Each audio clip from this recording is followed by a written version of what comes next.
प्यारे दोस्तों, नमस्कार। दोस्तों, दिनचर्या के किसी भी काम में हमारे मन का बहुत योगदान होता है। आइए आज मन के विषय में ही बात करते हैं। दोस्तों, हम जो भी काम करते हैं उसकी सफलता के लिए हमें बुद्धि का प्रयोग करने की ज़रूरत होती है। हम जिस काम को बुद्धि का अधिकाधिक प्रयोग करके कर लेते हैं तो उसके सफल होने के चांस बहुत ज़्यादा बढ़ जाते हैं। लगभग उसमें हमें सफलता मिलती ही है। जो बुद्धि हमारे पास है, हम उसी का प्रयोग पूरा नहीं कर पाते तो हम सफल भी नहीं होते। जिसे हम बुद्धि कहते हैं उससे भी 9 गुना ज़्यादा ताकतवर अवचेतन मन हमारे भीतर बैठा हुआ है। हम आपस में विचार करते हैं कि क्रोध बहुत बुरा है, हमें क्रोध नहीं करना चाहिए। जब हम आपस में विचार विमर्श करते हैं तो हम एक दूसरे से सहमत भी होते हैं और हमारी समझ में यह बात आ जाती है कि क्रोध बुरा है, हमें नहीं करना चाहिए। लेकिन दोस्तों, जिस बुद्धि की समझ में यह बात आई उसने कभी क्रोध किया ही नहीं है। हमारी उस बुद्धि के पीछे जो 9 हिस्से परतें अवचेतन मन की होती हैं, क्रोध तो वहाँ से उठता है। यानी क्रोध हमारे मन की गहराइयों से आता है और हमारी ऊपरी बुद्धि इस बात को समझ जाती है। मतलब जो क्रोध कर रहा है उस तक तो वह बात जाती नहीं और जिसे हम समझा रहे हैं वह बहुत ऊपरी का हिस्सा है। जब हमारे विचार विमर्श करने की बात ऊपरी हिस्से को समझ में आई तो असर कैसे हो।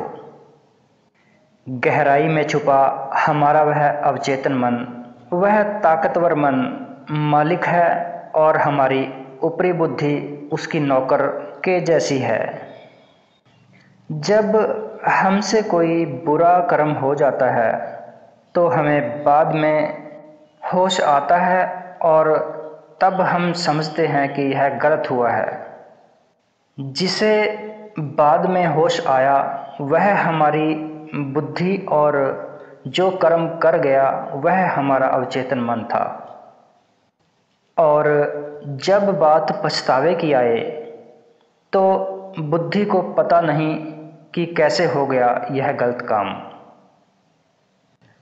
हम जिस बुद्धि से बात को समझते हैं वह हमारे मन का 10वां हिस्सा है। 9 हिस्से मन बहुत गहरे में अंधेरे में छुपे पड़े हैं। हमारे जीवन में जो भी उलझने हैं वो सब उसी गहराई से पैदा होती हैं। यानी जो भी विकार हैं वह उन्हीं हिस्सों से आए हुए होते हैं। जब हम किसी विकार को दूर करने की बात करते हैं, उलझन को सुलझाने की कोशिश करते हैं, तो वह एक हिस्से से हम कोशिश करते हैं। गहराई में छुपे उस ताकतवर हिस्से से उसका कोई तालमेल नहीं होता। यही कारण है कि उलझन सुलझती नहीं, क्योंकि 9 हिस्से हमारा मन विपक्ष का है, वह उस पक्ष में है ही नहीं। और एक हिस्सा पक्ष में होता है तो उस एक हिस्से की क्या ताकत कि वह 9 हिस्सों को पछाड़ सके और मामले को सुलझा सके। गहराई में 9 हिस्सों में जो विकार पनप रहे हैं वो इस एक हिस्से को पछाड़कर बाहर आकर अपना रंग दिखा देते हैं और उलझन पैदा करके समझने के लिए इस एक हिस्से को छोड़ जाते हैं। मतलब हमारी यह बुद्धि मन के साथ अंतर की गहराइयों तक तालमेल नहीं बनाती, अकेली ही समझने की कोशिश करती है, पूरी घटना की जिम्मेवारी खुद पर ही ले लेती है और अंततः मामला सुलझ नहीं पाता, क्योंकि हमारे इस एक हिस्से मन की कोई सुनवाई ही नहीं है। हमारा मन जितना गहरा होगा उतना ही ताकतवर होगा।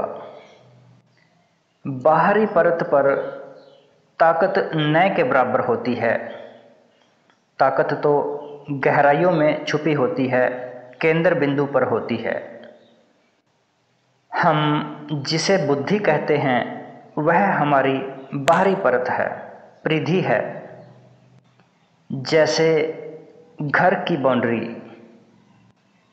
जिस तरह घर की बाहर चार दीवारी पे, बाउंड्री पे कोई खजाना नहीं रखता, खजाने को घर के बिल्कुल गहराई में अंदरूनी हिस्से में दबाकर या छुपाकर रखा जाता है, घर के केंद्र में रखा जाता है, उसी तरह हमारे असली मन को भी कुदरत ने बहुत गहराई में अंतर में छुपा कर रखा है। अगर हमें उस अवचेतन मन का इस्तेमाल करना आ जाए तो इस संसार की, इस सृष्टि की कोई भी चीज़ ऐसी नहीं है जो हम ना कर पाएं। हमारे जीवन की ऊर्जा बहुत गहरे में छुपी हुई है और हमारी बुद्धि हमारे बिल्कुल बाहरी हिस्से पर, बाहरी दरवाजे पर है। दरवाजे पर जैसे संतरी खड़ा हो। हम सारा काम अपनी इसी बुद्धि से करते हैं। वह बुद्धि भी हम पूरी नहीं लगाते, उसका भी कुछ हिस्सा काम पर होता है और कुछ हिस्सा इधर उधर बिखरा होता है। अंदर गहराई में जो मालिक बैठा है, अवचेतन मन, उसके साथ हम कोई तालमेल ही नहीं रखते। हमारी बुद्धि ऐसे काम करती है जैसे कोई पहरेदार मालिक से बिना पूछे कोई काम स्वयं कर लेता है और उसके बिगड़ने पर उसकी जिम्मेवारी भी खुद ही ले ले। अगर बात हमारे उस मन तक पहुंच जाए जो गहराई में छुपा है, उसकी समझ में आ जाए तो उसी वक्त रूपांतरण हो जाएगा।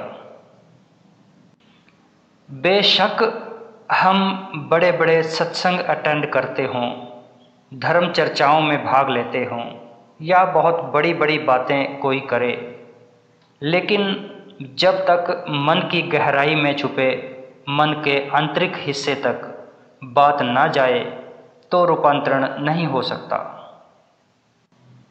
कोई भी काम हो, चाहे अध्यात्मवाद का हो या कोई भौतिकवाद का हो, उसमें हमें सफलता इसी आधार पर मिलती है कि हमारे अवचेतन मन का कितना योगदान उस सफलता में है।